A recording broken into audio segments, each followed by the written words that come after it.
Alright, I've already done a prop review where I'm slightly intoxicated. I'm gonna try to do one where I'm completely exhausted out of my mind. And the subject for today's review is the 2010 Gemmy life-size animated H20 Michael Myers. Now, this guy came out in 2010. He was part of the Spirit Horrorplex Theater display with a couple of other licensed props from that year, namely Pinhead and 2010 Freddy Krueger. And he was $280, so I think the same price as Freddy and more expensive than Pinhead, I believe. I think Pinhead was like around $250 or so. And yeah, he was technically a reskin of the 2009 Rob Zombie version that was based off of the Rob Zombie remake of Halloween, but this one was based off of Halloween H20 and Halloween 20 years later. So the full movie title is Halloween 20 years later.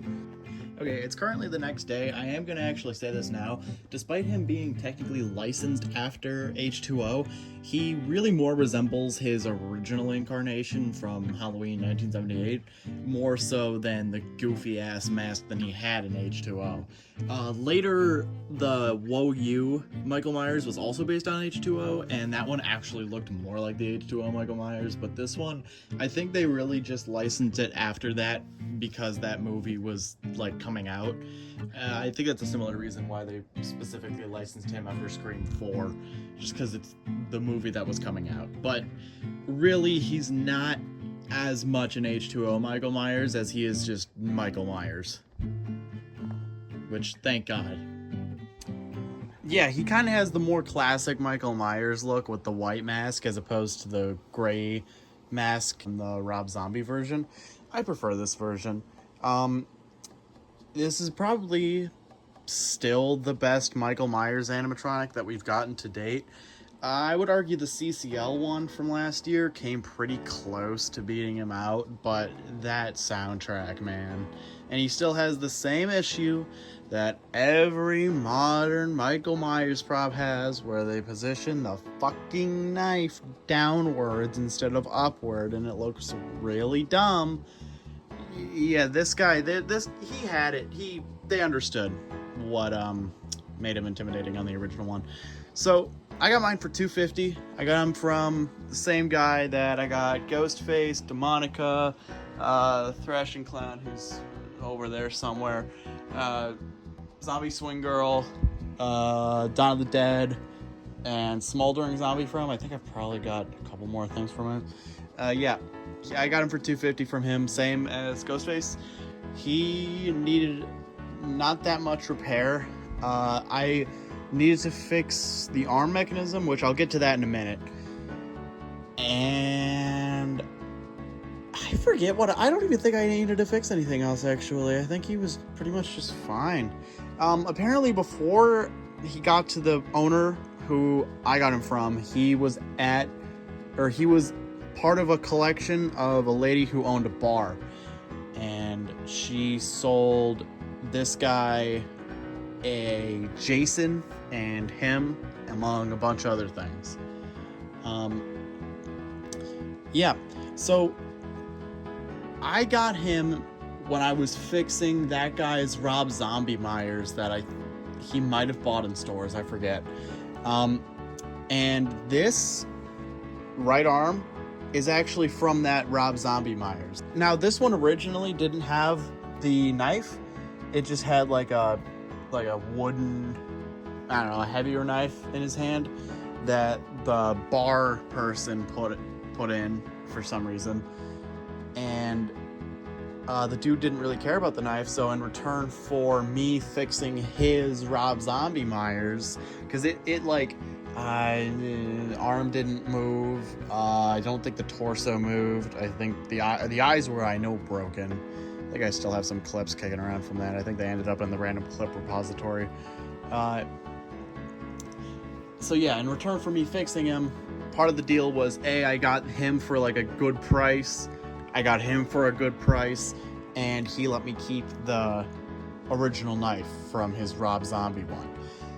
So this entire arm mechanism is actually from the Rob Zombie one.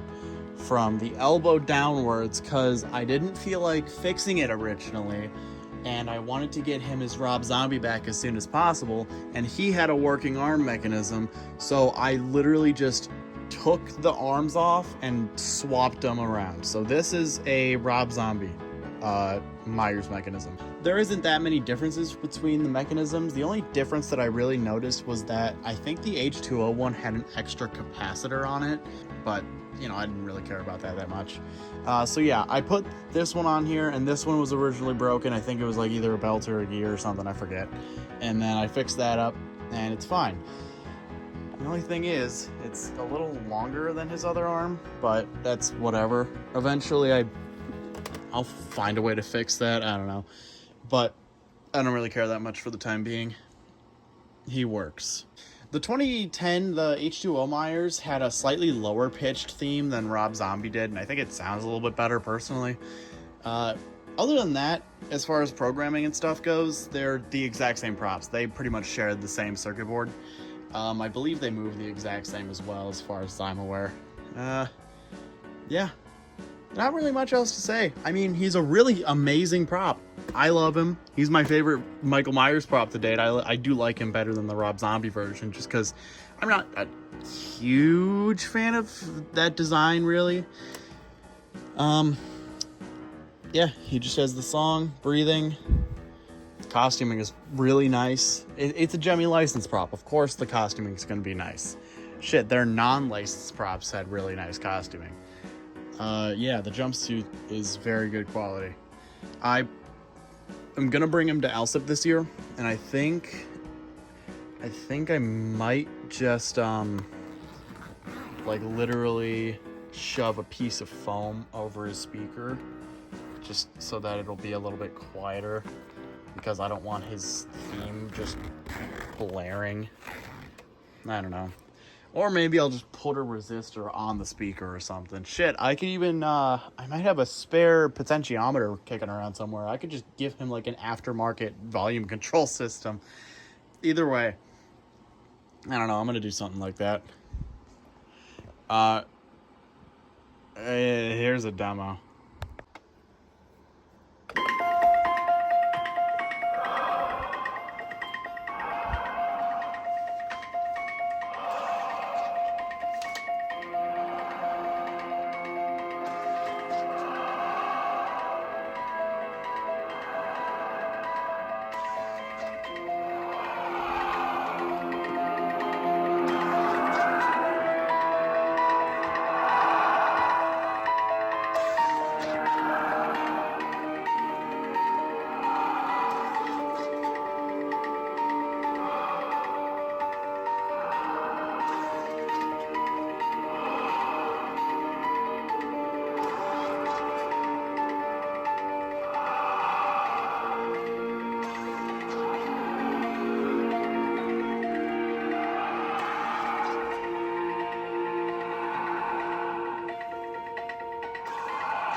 Yeah. It's really about it. He's awesome. Get one if you can, but it's an old Gemmy prop, so expect to pay a fair bit unless it's really fucked up. I just kind of got lucky. I mean, shit, my Ghostface was fucked to hell when I got him, and I still had to pay $250. Anyway, yeah. I don't know. Interesting things to note that I was just kind of thinking about while he was going off. His shoes are not custom sculpted. They are actually the Party Monster shoes. That's, I believe, the first prop those shoe molds were used on.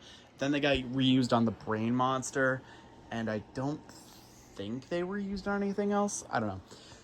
Gemmy didn't really give the licensed characters custom shoes except for like Hannibal, and that's just because it's a special case where it was like cloth over the shoes. Even Ghostface just has the same shoes that like the regular props had. Yeah, that's really about it. He has a light sensor, a sound sensor. They're both really good for some reason. Yeah, I can't think of much else to say. Fucking later.